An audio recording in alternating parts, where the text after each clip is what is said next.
So guys, before we get into the video today and before the intro runs, I need your help.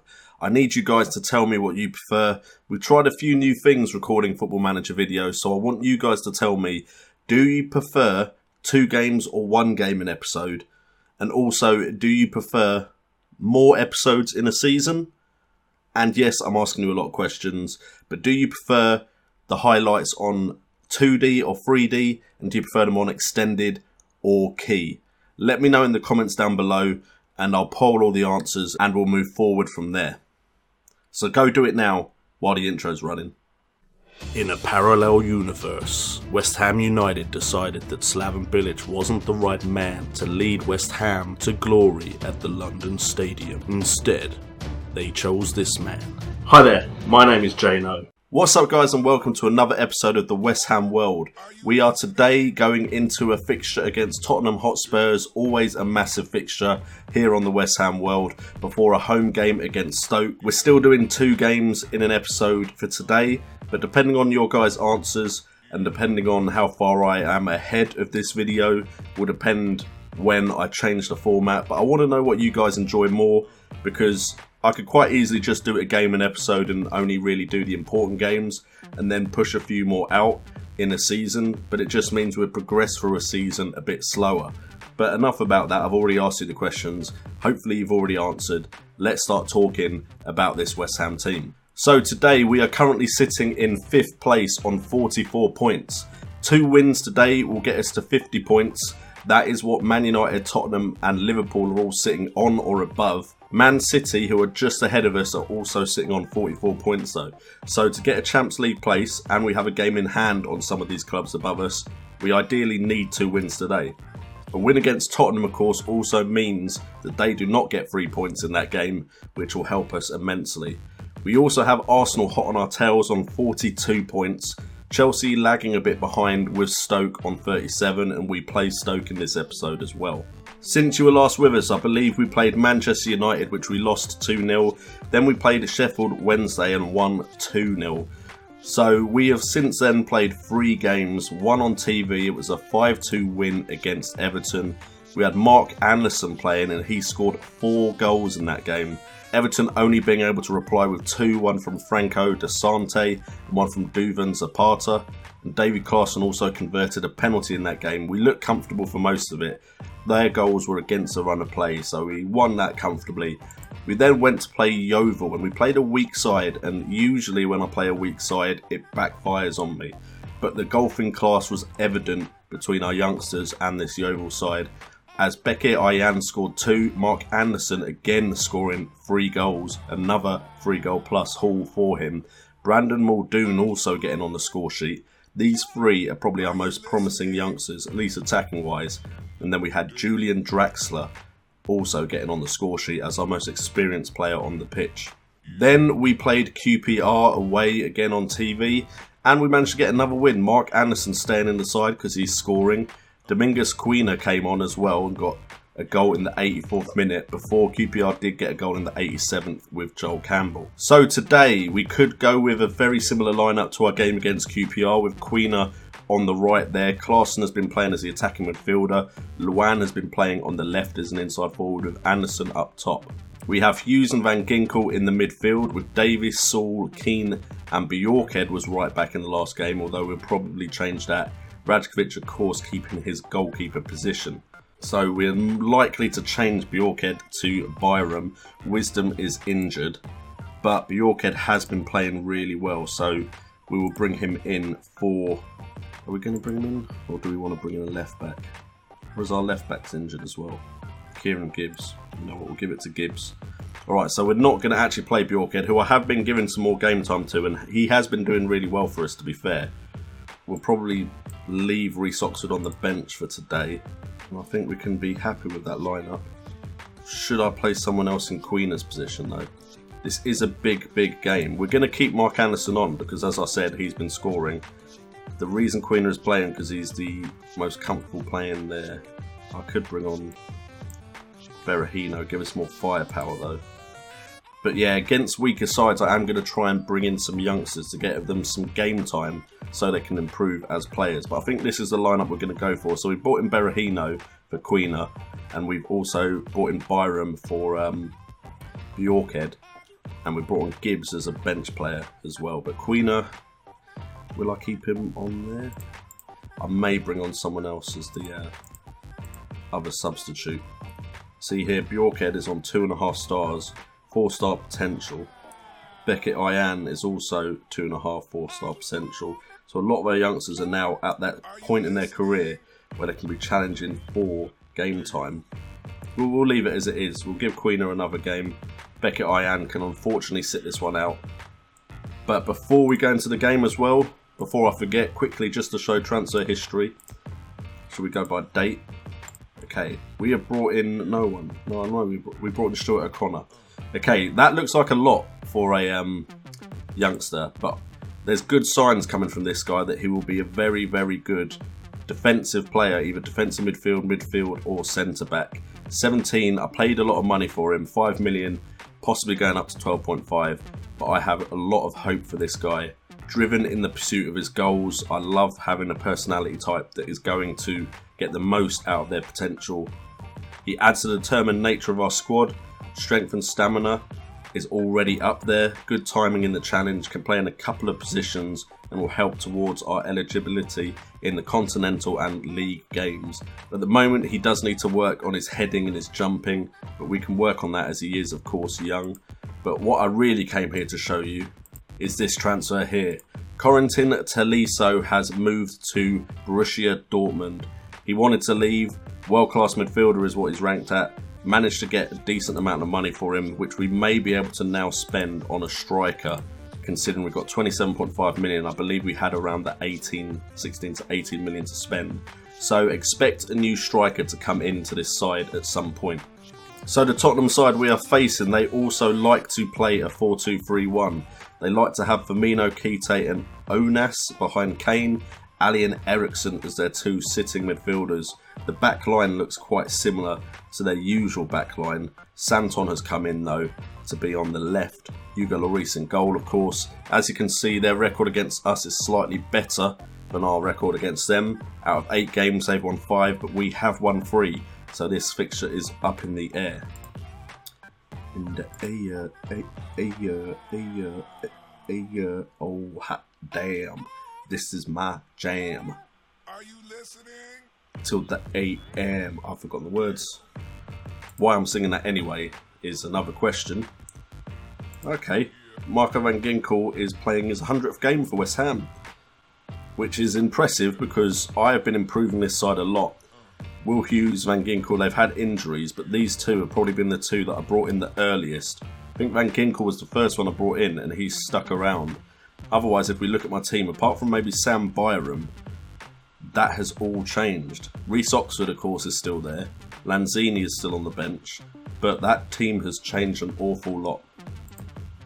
That might be why I keep struggling in the first half of the season. I usually finish very well. That's what she said. But I usually start quite slowly in the league, so maybe that is our problem. Maybe we need to just bring in 1 or 2 players in the pre-season that are really good additions and not go crazy. Alright, so we're going to be calm. No, it's one of those games, it's a derby game. We're going to be passionate.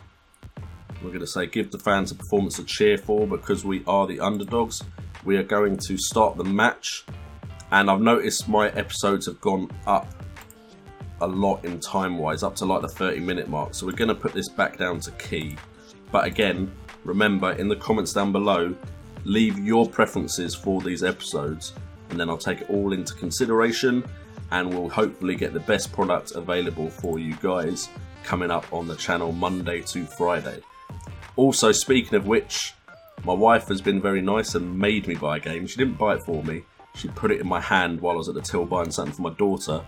I have bought Telltale Games, The Walking Dead, the 3rd edition.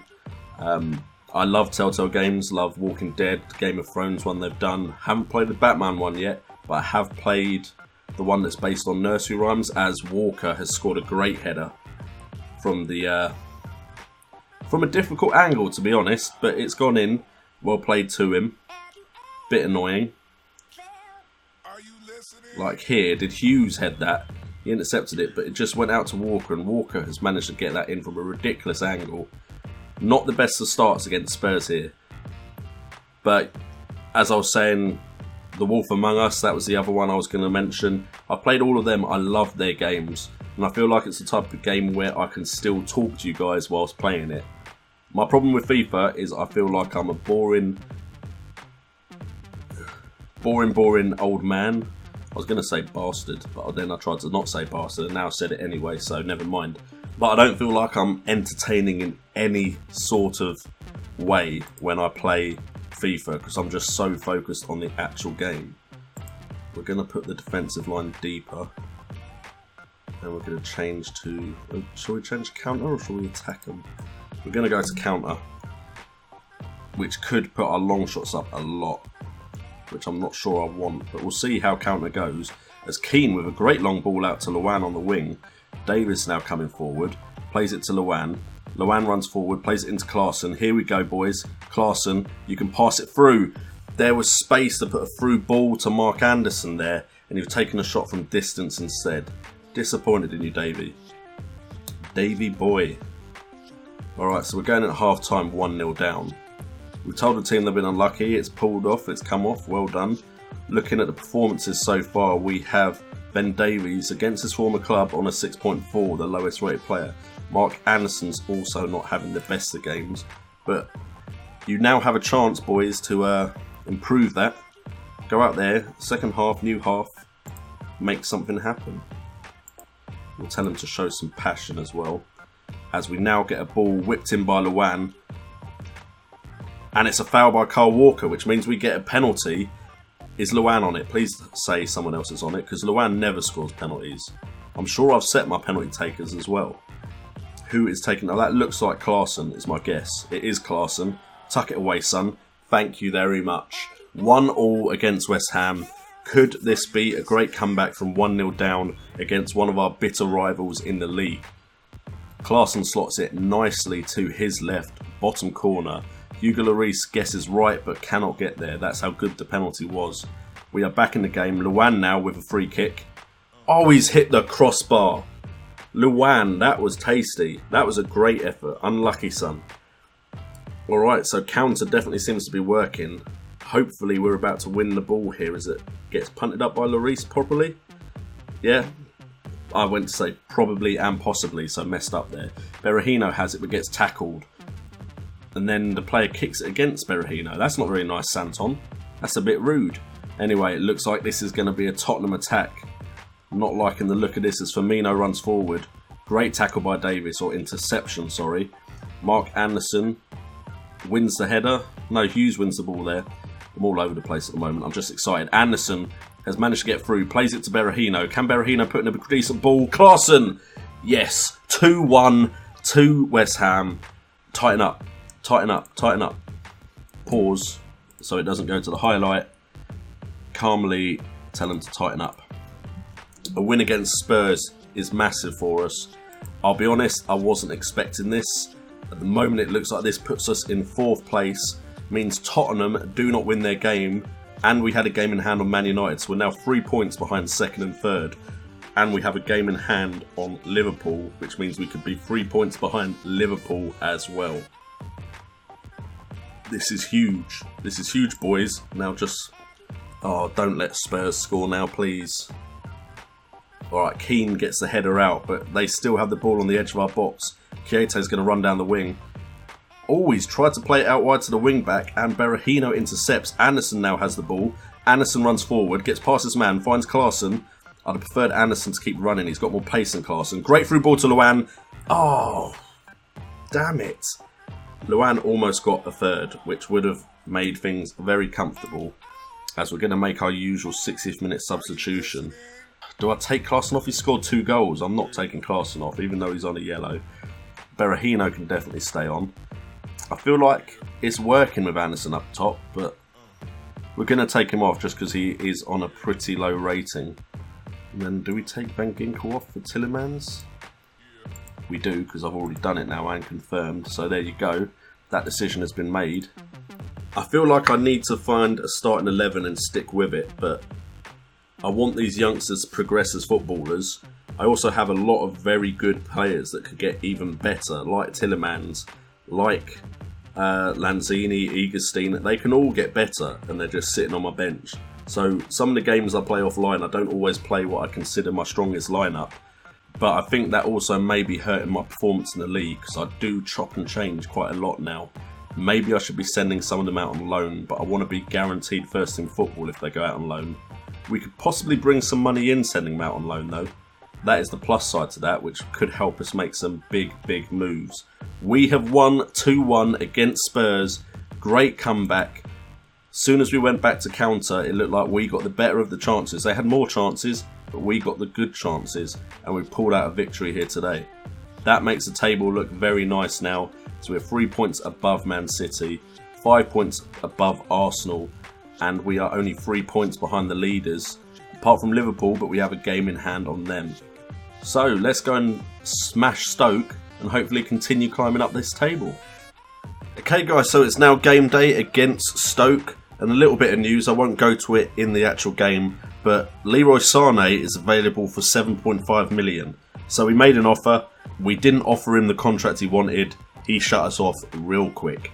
So maybe we can still get him, but it doesn't look likely, unfortunately. So that is a bit of a blow, because I think Sané would have been great as an inside forward for this side. We may try again if we're allowed to, if he doesn't move to the other club that made an offer, but they didn't offer the full value that Man City want for him. So there's potential that we could still get him, but we'll have to wait and see on that one.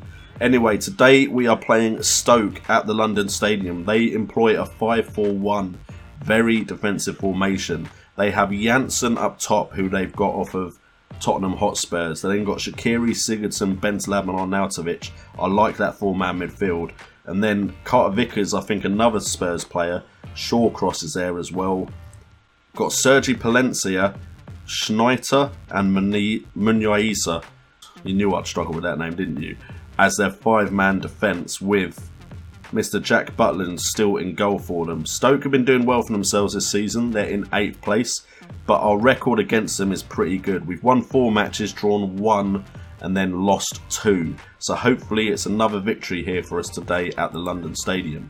Okay, so as this is against Stoke and it is at home, despite the fact they are doing very well for themselves, we will probably bring someone in to the fold, one of the youngsters. I just have to figure out which one. We'll probably bring on Tillemans for one of our 2 central midfielders. We'll bring him on for Will Hughes, so he can be the deep lying playmaker, with Van Ginkel still being the deep lying playmaker on support. Berahino isn't the best inside forward. Now we could bring Quina on for him, but we could give Lanzini some more game time. You know what? As Stoke have been playing well, we'll respect them and bring on Lanzini instead of bringing on Quina. Mark Anderson will keep his role up top. We've recently got very good news from us coaches about him, saying he's ready for being a full-time first-team player. And we are also going to bring on Reece Oxford for Michael Keane. Alright, so that is the lineup we're going to go with. Not many changes, but we have made 3 changes in total, giving some more people some game time. Let's get into the game and hopefully pick up another victory, which could see us get 3rd, 2nd, not 1st. We're not that good. Not yet. Next episode. Okay, so they have gone for their very defensive formation. Their left back seems a bit more attacking than the rest of their defence. That right back's very defensive, which I imagine means Arnautovic is going to be running up the pitch more than Shaqiri is. He looks so lonely up top there though, Victor Janssen. Okay, so we have 2 options as far as how we can approach this game. So we can stick with control and see how it goes. That's our default setting generally. We could go to counter to try and pull them out. And then we could go to attacking and just try and pin them in and put balls in and try and get a goal. We're going to start with counter, because hopefully that should mean we don't concede any goals. But we'll keep an eye on the shots. If we're not getting the ball into their box and getting good chances, then we'll probably jump up to attacking. I do not like playing defensive formations because it's just aggravating, because a lot of Football Manager YouTubers, well not a lot, but some, they have a habit of looking at their shots and going, look how many shots we've had, and not looking how good those chances actually are. Not a lot of them. All the players that know what they're doing. I feel bad now for saying something bad about FM YouTubers, but I noticed some of them do it. I'm not going to say any names, but they look at their shots and go, oh, how have we not scored? Like right now, we've had 5 shots, 3 on target, 2 have been from distance. So ideally, we would want less shots from distance. It's always nice to see a long shot go in, but the likelihood of them actually going in is very slim. As Luan, I thought he lost the ball there. Clarkson now has it, plays it to Anderson. Anderson back to Van Ginkel. Van Ginkel to Lanzini. Lanzini back to Tillemans.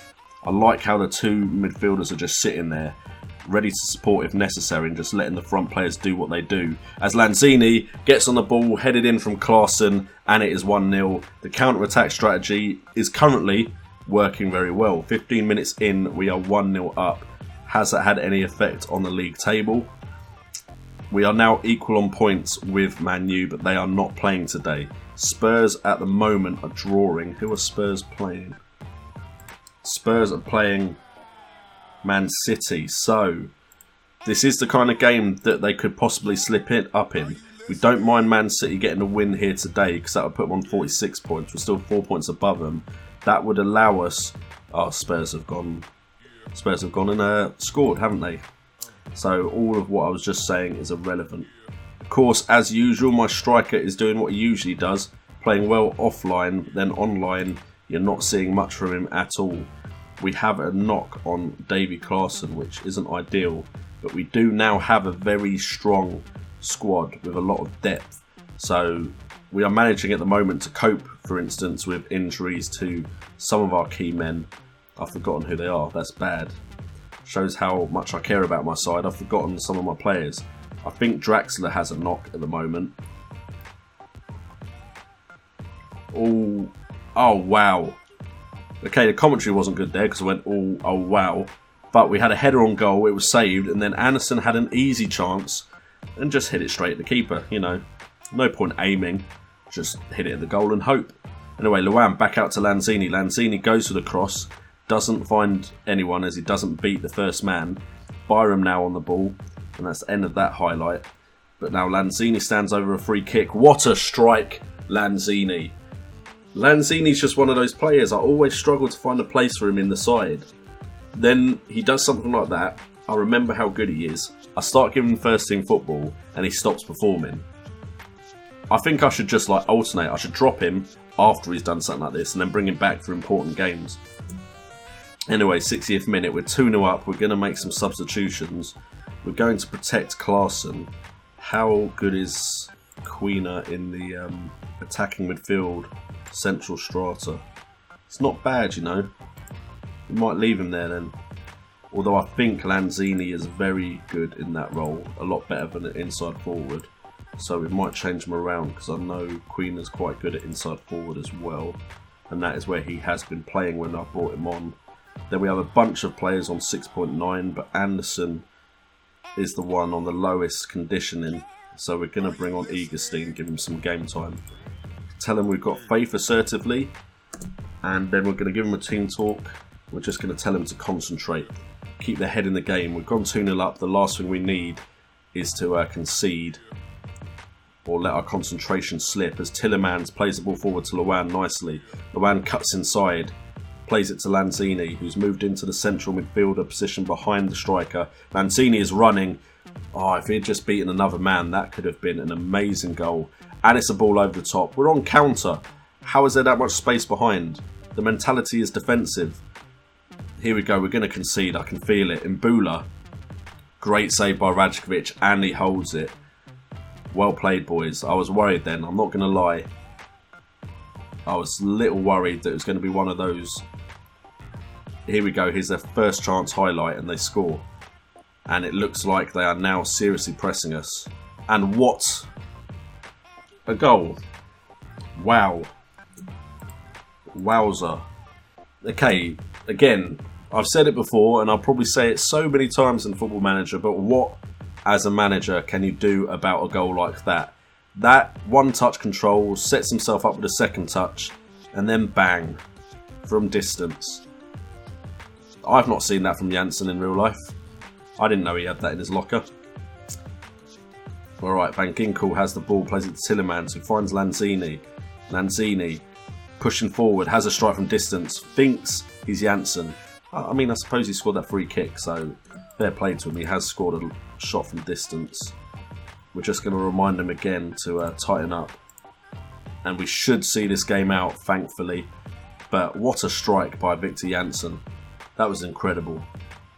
Anyway, we have picked up another victory to end the episode. So that's a 2-victory episode, which we don't have that often on the West Ham World, despite the fact we do well. I always put the big games on the channel, so usually you get a loss in there somewhere. We'll tell them a good win, boys. It wasn't an amazing win, but it was good. We dominated the game. We just had a screamer scored against us.